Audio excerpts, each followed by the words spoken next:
नमस्कार किसान मित्रों। आज हम एक अनोखी खेती की बात करेंगे जिसका नाम है सर्पगंधा की खेती। तो दोस्तों शुरू करते हैं इसके विषय में जानकारी की।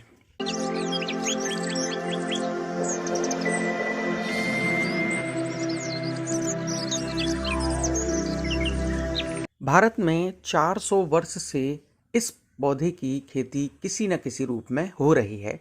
अपने देश में उत्तर प्रदेश, बिहार, झारखंड, उड़ीसा, तमिलनाडु, आंध्र प्रदेश, केरल और महाराष्ट्र जैसे राज्यों में इसकी खेती बड़े पैमाने पर हो रही है।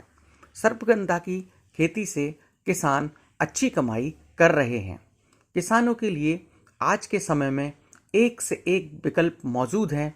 इसके सहारे वे अपनी आय बढ़ा रहे हैं और अन्य किसान को भी प्रोत्साहित कर रहे हैं। इस दौर में औषधीय पौधों की खेती किसानों के लिए एक शानदार विकल्प के रूप में उभरी है। सबसे अच्छी बात यह है कि इस पौधे की खेती में लागत काफ़ी कम आती है और मुनाफा काफ़ी ज़्यादा होता है। दवाई बनाने में इस्तेमाल होने के कारण इसकी मांग हमेशा बनी रहती है। इसी तरह का एक औषधीय पौधा है सर्पगंधा। इसे एशिया महाद्वीप का पौधा माना जाता है। जल भराव वाले क्षेत्र में इसकी खेती नहीं हो पाती है। तो सर्पगंधा एक औषधीय पौधा है। इसकी जड़ें मिट्टी में गहराई तक जाती हैं। यह खुले क्षेत्रों में ज़्यादा पनपता है। ठंड के मौसम में इसके पत्ते झड़ जाते हैं, लेकिन जैसे ही बसंत का मौसम आता है नए पत्ते पनपने लगते हैं। जल भराव वाले क्षेत्रों में इसकी खेती नहीं होती। हालांकि कुछ दिन तक जल भराव हो तो इसकी फसल पर कोई असर नहीं पड़ता। कृषि वैज्ञानिक बताते हैं कि 250 से 500 सेंटीमीटर तक वार्षिक वर्षा वाले क्षेत्रों में अच्छी प्रकार से इसे उगाया और बढ़ाया जा सकता है।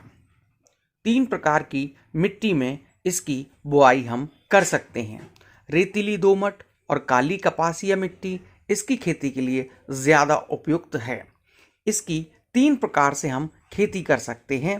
तने के कल बनाकर खेती के लिए कलमों की 30 ppm वाले एंड्रोल एसिडिक एसिड वाले घोल में 12 घंटे तक डुबोकर रखने के बाद बुआई करने से पैदावार अच्छी होती है।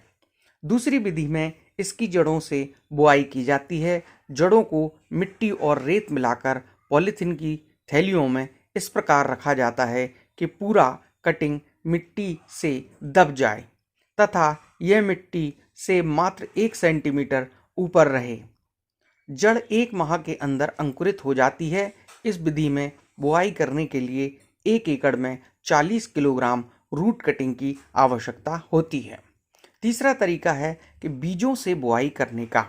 इससे ही सबसे बेहतर माना जाता है, लेकिन इसके लिए अच्छे गुणवत्ता वाले बीजों का चयन बहुत ज़रूरी है। पुराने बीज ज़्यादा उग नहीं पाते, इसलिए नए बीज से बुआई की सलाह दी जाती है। नर्सरी में जब पौधे 4 से 6 पत्ते आ जाएं, तो इन्हें पहले से तैयार खेत में लगा दिया जाता है। सर्पगंधा के पौधे को एक बार बोने के बाद 2 वर्ष तक खेत में रखा जाता है, इसलिए खेत को अच्छे से तैयार करना चाहिए। खेत में जैविक खाद और वर्मी कंपोस्ट आदि अच्छी तरीके से मिला देना चाहिए। पहली बार फूल आने पर तोड़ लिया जाता है।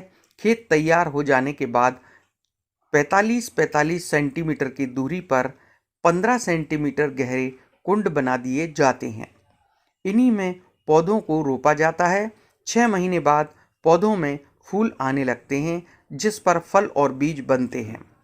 पौधों में पहली बार आने वाले फूलों को तोड़ लिया जाता है। ऐसे ना करने पर फूल में बीज बनने लगते हैं और जड़ें कमज़ोर पड़ जाती हैं। एक बार बुआई करने पर 30 माह तक खेत में ये रहता है पौधा। इसके बाद फूल आने पर फल और बीज बनने के लिए छोड़ दिया जाता है। सप्ताह में 2 बार तैयार बीजों को चुना जाता है। यह सिलसिला पौध उखाड़ने तक जारी रहता है। अच्छी जड़ें प्राप्त करने के लिए किसान 4 साल तक पौधों को खेत में रखते हैं। हालांकि कृषि विशेषज्ञ बताते हैं कि 30 माह तक समय सबसे उपयुक्त होता है। सर्पगंधा के बीज की प्रति किलोग्राम कीमत 3,000 रुपये होती है। 30 माह बाद सर्दी के मौसम में जब पत्ते झड़ जाते हैं तब पौधों को जड़ सहित उखाड़ लिया जाता है। जड़ों को साफ करके अच्छे से सुखा लिया जाता है और किसान इसे बाजार में बेच सकते हैं। किसान बताते हैं कि पत्ते से भी दवाइयाँ बनती हैं। वहीं 1 एकड़ में 30 किलो तक बीज निकलता है, जिसकी बाजार में प्रति किलो कीमत 3,000 रुपये होती है। तो 1 एकड़ से सर्पगंधा की खेती करने पर लगभग 4 लाख रुपए तक का मुनाफा कमाया जा सकता है। तो ये थी जानकारी सर्पगंधा की उन्नत खेती की। दोस्तों, यदि आपको ये जानकारी अच्छी लगी हो तो प्लीज़ आप हमारे चैनल को सब्सक्राइब करें, लाइक करें, कमेंट करें। बहुत बहुत धन्यवाद।